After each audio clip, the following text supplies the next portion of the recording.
பல ஆண்டுகளாக பணத்துக்காக வேலை செய்யணும் அப்படிங்கிற கருத்து தான் மக்கள்கிட்ட அதிகமா இருக்குது. ஆனா இப்ப இருக்க மாடர்ன் எக்கனாமிக்ல பணத்தை நமக்காக வேலை பார்க்க வைக்கிறவங்க தான் வேகமா வளர்ச்சி அடைறாங்க. முன்னுள்ள காலங்களெல்லாம் நம்ம தாத்தா பாட்டி எல்லாருமே பணத்தை அலமாரிகள், உண்டியல், bank account, fixed deposit and RD போன்ற இடங்கள்ல பணத்தை சேகரிச்சு வச்சதுதான் பாதுகாப்பு அப்படின்னு நினைச்சாங்க. இந்த மாதிரியான மெத்தட் எல்லாம் ரிஸ்க் கம்மியா அல்லது ரிஸ்க் இல்லாம கூட இருக்கலாம். ஆனா இந்த மாதிரியான வாய்ப்புகள் எல்லாமே நம்ம பணத்தை பெரிய அளவுல வளர விடாம தடுத்திருக்கு அப்படின்னே சொல்லலாங்க. ஆனா இப்ப இருக்கிற investment option like mutual fund மாதிரியான இன்வெஸ்ட்மெண்ட் நமக்கு தேவையான எளிய வசதிகளுடன் நம்ம போர்ட்போலியோவை டைவர்சிபிகேஷன் பண்ணி நம்ம இன்வெஸ்ட்மெண்ட் கோலை ரொம்ப ஈஸியா ரீச் பண்ண உதவும்னு சொல்லலாம். Hi friends, welcome back to Tamil billionaire. இன்னைக்கு இந்த வீடியோல பார்க்க போற டாபிக் மியூச்சுவல் ஃபண்டோட டைப். சரி, இந்த மியூச்சுவல் ஃபண்ட் ஒரு குட் இன்வெஸ்ட்மெண்ட். நான் ஏன் அப்படி சொல்றேன்னா, ஸ்டாக் மார்க்கெட் மாதிரி பெரிய அமௌண்ட் இதுல இன்வெஸ்ட்மெண்ட் பண்ண தேவையில்லை. குறைஞ்ச அமௌண்ட் மூலமாவே இதுல இன்வெஸ்ட்மெண்ட் பண்ண முடியும். அது மட்டும் இல்லாம இதை ஈஸியா டைவர்சிபிகேஷன் பண்ண முடியும். அப்போ மியூச்சுவல் ஃபண்ட்ல இன்வெஸ்ட்மெண்ட் பண்ற மட்டும் ரிஸ்க் இல்லையா அப்படின்னு சொல்லி நீங்க கேட்கலாம். இதுலயும் ரிஸ்க் இருக்குதான். ஸ்டாக் மார்க்கெட், மியூச்சுவல் ஃபண்ட் ரெண்டுலயும்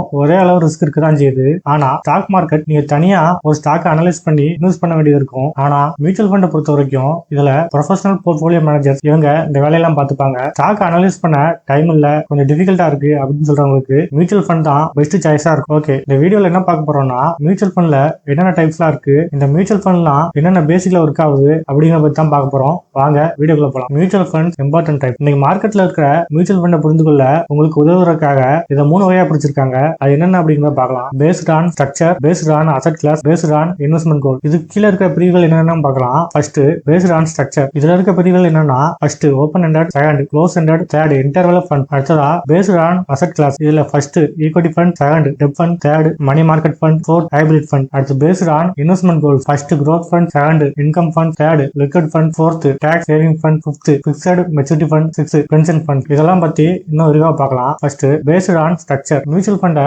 அதோட ஸ்ட்ரக்சர் அடிப்படையில 3 வகையா பிரிக்கலாம். இந்த 3 கேட்டகரியிலையும் பை அண்ட் செல் பண்றதுல நிறைய டிஃபரெண்ட் இருக்கு. இந்த 3 கேட்டகரி என்னென்ன பார்க்கலாம். First open ended. மக்கள் பொதுவா மியூச்சுவல் ஃபண்ட் அப்படின்னு சொல்லும்போது ஓபன் எண்டட் மியூச்சுவல் ஃபண்ட் தான் செலக்ட் பண்றாங்க. ஏன்னா இதுல இருக்கிற யூனிட் ஷேர் மார்க்கெட்ல ட்ரேட் பண்றது கிடையாது. அதனாலதான் மக்கள் இதை அதிகமா விரும்புறாங்க. இந்த பிளான்ல நீங்க எப்ப வேணாலும் இன்வெஸ்ட்மெண்ட் பண்ணலாம், எப்ப வேணாலும் உங்க இன்வெஸ்ட்மெண்ட்டை வித்து பணம் எடுத்துக்கலாம். ஒரு குறிப்பிட்ட காலம் வரைக்கும் முதலீட்டை வச்சிருக்கணும் அப்படிங்கிற அவசியம் கிடையாது. இதோட யூனிட் பிரைஸ் இதுல இருக்கிற அண்டர்லைங் அசெட்டோட வேல்யூவையும் இதோட பெர்ஃபார்மன்ஸையும் பொறுத்து சேஞ்ச் ஆகும். இந்த ஓபன் எண்டட் மியூச்சுவல் ஃபண்டுக்கு மெச்சூரிட்டி பீரியட் கிடையாது. இதுல எல்லா வேலை நாட்கள்லயும் உங்க இன்வெஸ்ட்மெண்ட்டை வித்து அதுக்குரிய கால அவகாசத்துல உங்க பணத்தை எடுத்துக்கலாம். இது சம்பளம் வாங்குறவங்களுக்கு ரொம்ப ஈஸியா இருக்கும். ஏன்னா இதுல மாதம் மாதம் எஸ்ஐபி முறையில இன்வெஸ்ட்மெண்ட் பண்ணலாம். இதுல பாண்ட் பேஸ்ட் ஃபண்டுக்கும் ஈக்விட்டி பேஸ்ட் ஃபண்டுக்கும் வெவ்வேறு விதமான வரி கட்ட வேண்டியிருக்கும். அப்புறம் இதுல இன்வெஸ்ட்மெண்ட் பண்றதுக்கு கட்டக்கூடிய சார்ஜஸ்லயும் வேறுபாடு இருக்கு. அடுத்ததா க்ளோஸ் எண்டட். இது ஓபன் எண்டுக்கு அப்படியே ஆப்போசிட் ஆனது. இதுல ஃபண்ட் மேனேஜிங் கம்பெனி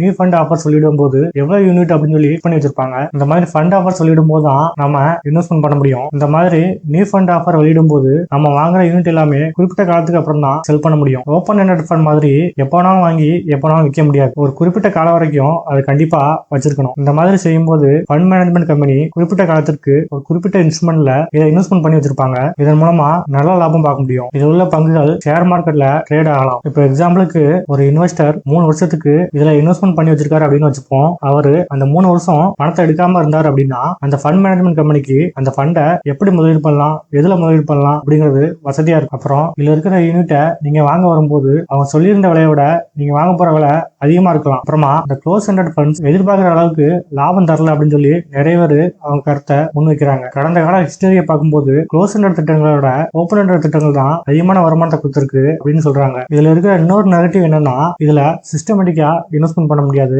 லம்சமா தான் இன்வெஸ்ட்மெண்ட் பண்ண முடியும். இதுல ஒரு சில க்ளோஸ் எண்டட் திட்டங்களுக்கு வருமான வரி விலக்குகள் உண்டு. அடுத்ததா இன்டர்வல் ஃபண்ட். இது open ended fund and close ended fund ரெண்டும் சேர்ந்த கலவை. க்ளோஸ் எண்டட் ஃபண்ட் போலவே இதுலயும் எந்த நேரத்திலையும் வாங்க முடியாது, விற்கவும் முடியாது. இது மேபி ஷேர் மார்க்கெட்ல கூட லிஸ்ட் ஆகலாம். அடுத்ததா இதுல இருக்க ரிஸ்க் என்னன்னா, அவசர நிலையின் போது இது உதவாது. ஏன்னா இதுல லிக்விடிட்டி இருக்காது. நாம இந்த ஃபண்ட்ல இருந்து வெளியே வர நினைச்சோம்னா குறிப்பிட்ட காலத்திற்கு முன்னவோ அல்லது பின்னவோ வெளியேற முடியாது. அப்புறம் இதோட இன்கம் பார்க்கும்போது இது அந்த அளவுக்கு பெருசா சூப்பரான இன்ஸ்ட்ருமெண்ட் அப்படின்னு சொல்ல முடியாது. ஏன்னா இந்தியாவில் இருக்கிற பெரும்பாலான இன்டர்வல் ஃபண்ட்ஸ் வருஷத்துக்கு 6 to 8.5% வரைக்கும் தான் ப்ராஃபிட் கொடுக்குது. மற்ற ஃபண்ட்ஸை கம்பேர் பண்ணும்போது இது ரொம்ப கம்மி தான். இதுவும் மற்ற ஃபண்ட்ஸ் ஃபண்ட்ஸ் மாதிரியே bond and equity based funds பொறுத்து டாக்ஸ் விதிக்கப்படும். அடுத்ததா ரெண்டாவது type based on asset class. First equity funds. Equity mutual fund அல்லது ஸ்டாக் ஃபண்ட் 65% ஆஃப் இன்வெஸ்ட்மெண்ட் வந்து ஈக்விட்டி அண்ட் ஈக்விட்டி பேஸ்ட் ஃபண்ட்ஸ்ல இன்வெஸ்ட்மெண்ட் பண்ணப்படுது. மீதி இருக்க ஃபண்ட் டெப்ட் அல்லது மணி மார்க்கெட்ல இன்வெஸ்ட்மெண்ட் பண்ணப்படுது. சில ஸ்பெஷாலிட்டி ஈக்விட்டி ஃபண்ட் பிசினஸ்ல இன்வெஸ்ட்மெண்ட் பண்றாங்க.